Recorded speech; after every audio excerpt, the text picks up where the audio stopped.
नमस्कार मेरी YouTube family. आज हम लोग सुनते हैं एक नई कहानी, बेटी का फैसला। हेलो पापा, आप अब और अकेले उस घर में नहीं रहेंगे। अगर आज आपको कुछ हो जाता तो मैं खुद को कभी माफ नहीं कर पाती। अच्छा हुआ जो आपको कहीं चोट चपेट नहीं आई। वैसे भी दिवाली आने में अब बस कुछ ही दिन है, तो अकेले कैसे त्योहार मनाएंगे। यहाँ सबके साथ अच्छा लगेगा, मन भी लगा रहेगा। नमन को मैंने कह दिया है, आप आ जाना उनके साथ। खुशी की तबीयत ठीक होती तो मैं भी खुद ही आ जाती। रमा ने अपने पिताजी अवधेश जी से कहा, अरे बेटा, तूने खामखा दामाद जी को परेशान किया। मैं यहाँ ठीक हूँ, अवधेश जी ने कहा। पापा, अब मैं कभी भी नहीं सुनने वाली, बस आप आ रहे हैं, आप अब हमारे साथ ही रहेंगे। फोन रखती हूँ, आपका इंतजार करूंगी। रमा ने कहा, माँ जी ठीक किया ना मैंने पापा को यहाँ बुलाकर। रमा ने अपनी सास सरला जी से कहा, हाँ बेटा अच्छा किया तुमने जो समधी जी को बुला लिया। सरला जी ने कहा, रमा अपने माता पिता की इकलौती संतान थी। रमा की माँ के निधन हो जाने से अवधेश जी अकेले हो गए थे। सीढ़ियाँ उतरते वक्त पैर फिसला, लेकिन वो बच गए थे। सुबह से शाम हो गई, रमा को अपने पापा का इंतजार करते करते। रसोई से लेकर सफाई तक कोई भी काम करती रहती। उसका ध्यान दरवाजे और फोन पर ही टिका हुआ था कि कब उसके पापा आएंगे। रमा लगातार फोन पर फोन किए जा रही थी, लेकिन कोई भी फोन नहीं उठा रहा था। कभी मन में अनहोनी की आशंका होती है तो कभी मन कहता है नहीं, सब ठीक होगा। रमा के चेहरे पर उसके मन का डर और घबराहट और बेचैनी साफ झलक रहा था। रमा की सास ने रमा को ढांढस बताते हुए कहा, बहू चिंता मत करो, आ जाएंगे थोड़ी देर में।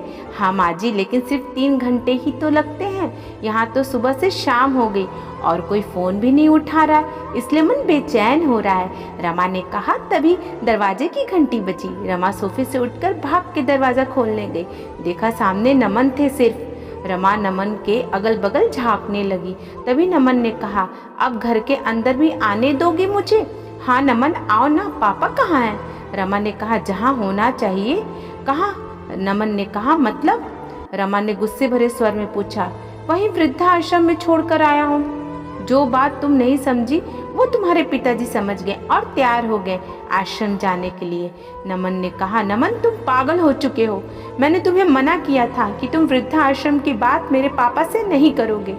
रमा ने कहा, देखो रमा, जैसा कि मैंने पहले भी कहा था कि अगर बाबूजी की जगह तुम्हारी माँ होती तो मैं एक बार सोचता भी साथ रखने के लिए, लेकिन तुम्हारे पापा को साथ नहीं रख सकता क्योंकि माँ को कंफर्टेबल नहीं रहेगा और वो भी कंफर्टेबल नहीं रहते।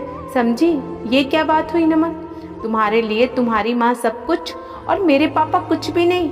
माफ़ करना, जैसे माँ जी की खुशी के लिए तुम्हारे लिए पहले मायने रखती है, वैसे ही मेरे पापा की खुशियाँ भी मेरे लिए मायने रखती हैं। मैं जा रही हूँ, मैं अपने पापा के साथ ही रहूँगी। तभी रमा के फ़ोन की घंटी बजी। देखा तो उसके पापा का ही फ़ोन था। उन्होंने कहा, हेलो रमा, बेटा तुम चिंता मत करो, मैं यहाँ ठीक हूँ, तुम अपना और खुशी का ख्याल रखना। लेकिन पापा आप क्यों गए? मैं आ रही हूँ, मैं आपको वृद्धाश्रम में नहीं रहने दूँगी, बस।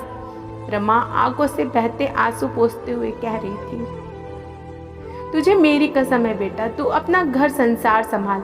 मैं यहाँ ठीक हूँ, तू यहाँ नहीं आएगी, मैं फ़ोन रखता हूँ। रमा इतने सुनते वहीं सोफे पे बैठकर मुंह पर हाथ रखकर बेतहाशा रोने लगी। रोते रोते उसने नमन से कहा, क्यों नमन, क्यों किया तुमने ऐसा? एक बेटी के पिता की जगह वृद्धाश्रम क्यों? सरला जी ये सब कुछ चुपचाप देख रही थी और सुन भी रही थी, लेकिन चुपचाप ही नहीं, अगले दिन भी रमा रो रो कर उदास मन से दिवाली की सफाई में लगी हुई थी। वो सोच रही थी कि काश वो लड़का होती तो उसके पापा के साथ ऐसा कभी नहीं होता। इधर 3 साल की खुशी लगातार सरला जी के ठीक सामने रोई जा रही थी, लेकिन सरला जी उसको गोद में नहीं ले रही थी। तभी नमन ने खुशी को गोद में उठाते हुए कहा, माँ आपने खुशी को क्यों नहीं उठाया? मैं क्यों उठाऊँ इसको, ये किस काम की मेरे? तू तो अब बस दूसरे बच्चे की तैयारी कर, और हाँ लड़का ही होना चाहिए, तभी मैं उसको गोद में लूंगी, अब चाहे उसके लिए तुझे जो भी करना पड़े। सरला जी ने कहा। नमन ने गुस्से में कहा, माँ आज आप कैसी बात कर रही हो? ऐसा कौन सा काम है जो मेरी बेटी नहीं कर सकती, जो एक बेटा कर सकता है? दुनिया चांद पर पहुंच गई और आप अभी भी उसी पुरानी मानसिकता में हैं। आज बेटियां किसी मुकाबले में बेटों से कम नहीं हैं। बेटी हर वो काम कर सकती है जो एक बेटा कर सकता है। यही आज के युग की सच्चाई है। आपकी सोच पहले तो ऐसी नहीं थी। हो सकता है कि बेटियां सब कुछ कर सकती हैं, लेकिन बूढ़े पिता का सहारा नहीं बन सकती, उन्हें रहने के लिए छत नहीं दे सकती। और मैं नहीं चाहती कि जिस बेटे को मैंने इतने लाड प्यार से पाला पोसा, उसका अपना बुढ़ापा वृद्धाश्रम में बिताना पड़े। क्योंकि क्या पता कल को बेटी का पति या ससुराल वाले कैसे मिले। कहीं उन लोगों ने रखने से मना कर दिया तो, जैसे तूने समधी जी को वृद्धाश्रम छोड़ दिया। तुझे अपनी बेटी का रोना दिख गया, लेकिन दूसरी बेटी के रोने पर आंख मूंद ली। सरला जी ने कहा। नमन ने सिर झुका लिया और कहा, लेकिन माँ, मैंने तो आपकी सुविधा की खातिर ये किया।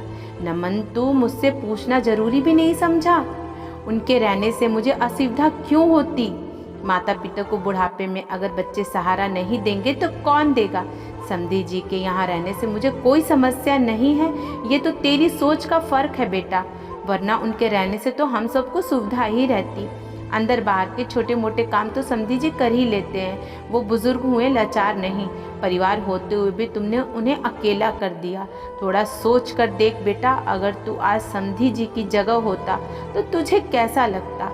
जब एक बेटे के माता पिता अपने बेटे के साथ रह सकते हैं, तो एक बेटी का पिता क्यों नहीं अपनी बेटी के साथ रह सकता है? दिवाली प्रकाश पर्व का होता है। आज के दिन राम जी का वनवास समाप्त होकर अयोध्या वापसी हुई थी और तूने उन्हें अंधेरे में छोड़ दिया। कैसे मनाएगा तू अपनी दिवाली खुशियों वाली एक बाप बेटी को दुखी करके? जिस घर की गृहलक्ष्मी ही दुखी होगी, वहाँ लक्ष्मी जी का कैसे वास करेंगी? नमन को अपनी माँ की बातें सुन के गलती का एहसास हो गया। उसने कहा, माँ, आपने बिल्कुल सही कहा, मैंने इस नज़रिए से तो सोचा ही नहीं। नमन ने तुरंत अपनी कार निकाली और रमा ने कहा, रमा चलो बाबूजी को लेने।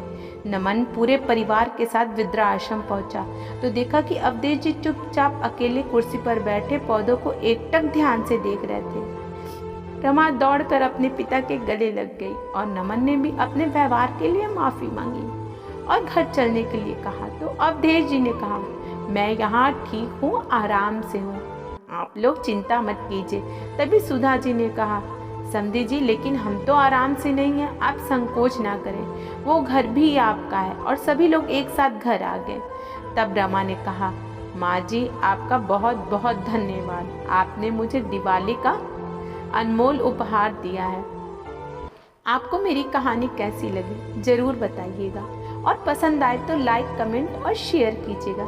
आप मुझे फॉलो भी कर सकते हैं। आपके कमेंट, आपके सुझाव मेरे लिए बहुत मायने रखते हैं, इसलिए दिल खोल कर सुझाव दीजिएगा। धन्यवाद।